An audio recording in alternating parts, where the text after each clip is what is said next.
Okay, so as we are looking at the different regions of the world impacted by Western dominance, we start the story with Africa and sort of see this pattern emerge, and then we'll see probably the sharpest parallel with India.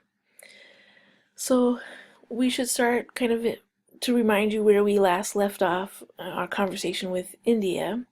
So the last time we were talking about the India, we were talking about the Mughal Empire. And as the Mughal Empire sort of fades out, we see then the rise of the British. Remember the beginning, the British are there under the guise of the British East India Company. And they are there operating almost as if um,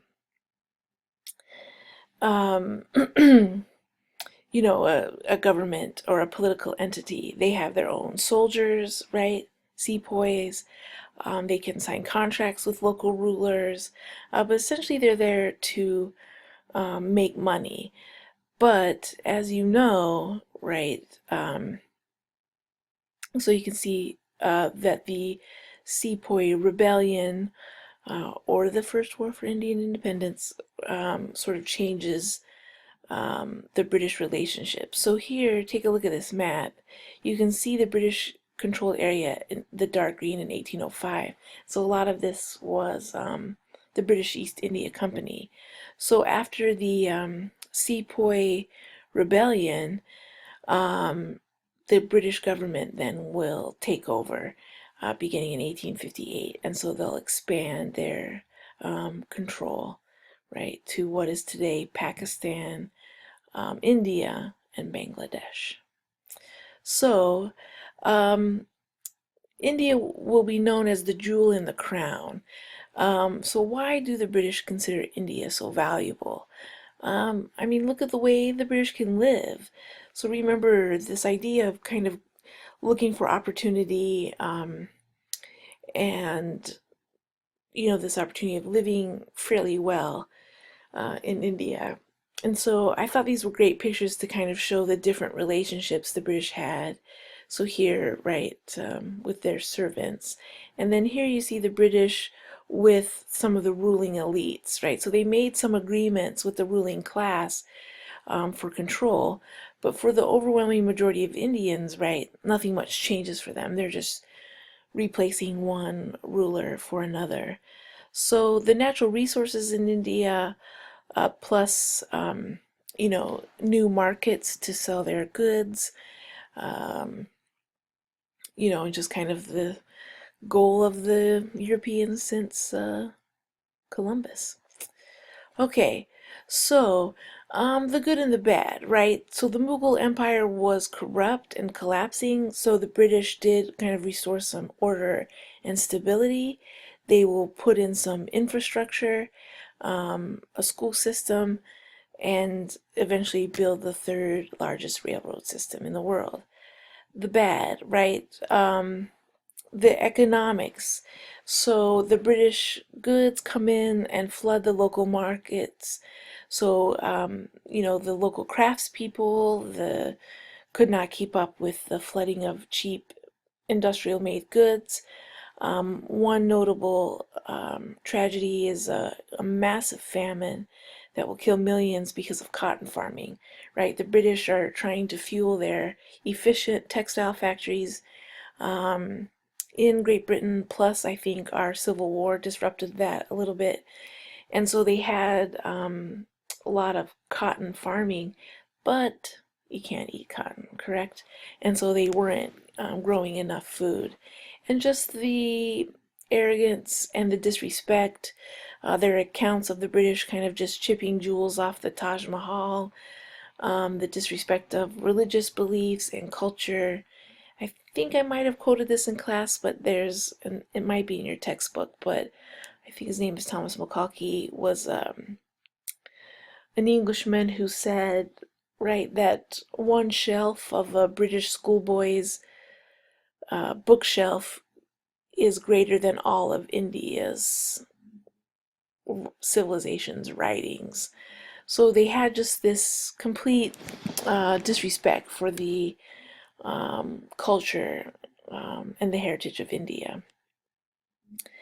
So this kind of comes to a head initially under what the British will call the Sepoy Mutiny, what historians neutrally call the Great Rebellion, or for the Indians call it the First War of Indian Independence. So remember the Sepoys were Indian soldiers for the British East India Company. And so they had kind of been buckling under a lot of this disrespect. And so it came to a head over a rumor that the British had encased their cartridges for their guns in pig and or cow fat, right? So if they were Hindu, they heard that it was cow fat. If they were Muslim, they heard it was pig fat. And back in the day, the in these weapons, remember pre-automatic, I think you would have the gunpowder in this casing that you would put in your mouth and kind of rip with your teeth to pour the gunpowder into the gun. And so that they heard that to use them, that they had put this animal grease on it. I think it was never known if the British did or if they caught their mistake, but it was too late, right? The rumor had gone out, and this was sort of the straw that broke the camel's back. And so for about a year, right, there was this rebellion. And what started in just one area amongst the sepoys just spread throughout many Indians as they were just kind of getting tired of the disrespect. So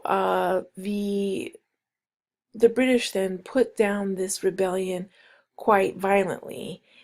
So lots of terrible things happened on both sides.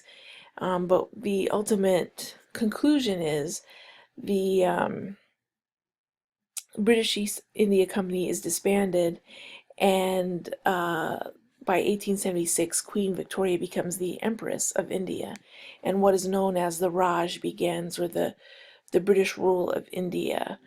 And so this is Queen Victoria being presented. This is how they imagined natives, of India and Africa. So here she is being presented with a tribute. And so she and her prime ministers worked to establish the British Empire. And so as Great Britain took a stronger control, it started to fuel Indian nationalism. So remember with Africa and the resistance, right?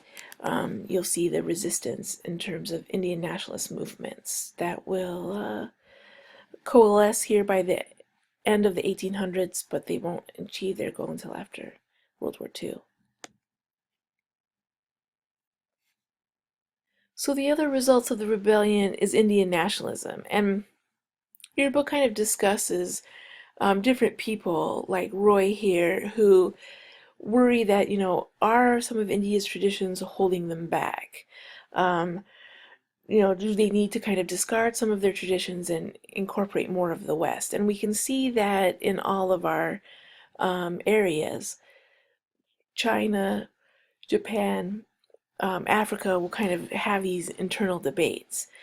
So we start to see then this clash between the Hindu and Muslims. Remember, the Mughals were Islamic empire, and so Muslims have been there for hundreds of years, and they typically have been the ruling elite over a Hindu majority population. And so there was some tension here, which the British, like we saw in Africa, sort of helped along. Because the British knew that if the Hindus and Muslims didn't get along, then they wouldn't unite to fight against the British. Um, so eventually, both the Hindu and the Muslims will form different nationalist league. So you have the Indian National Congress in 1885 and the Muslim League in 1905. From the INC will come this guy, hopefully you recognize him, Mohandas Gandhi, and he and others will work together to bring Muslims and Hindus together to fight the British control. Okay, so there's your brief overview of some of the basics, but we've been looking at primary sources and other things to kind of get into the more deeper levels of imperialism.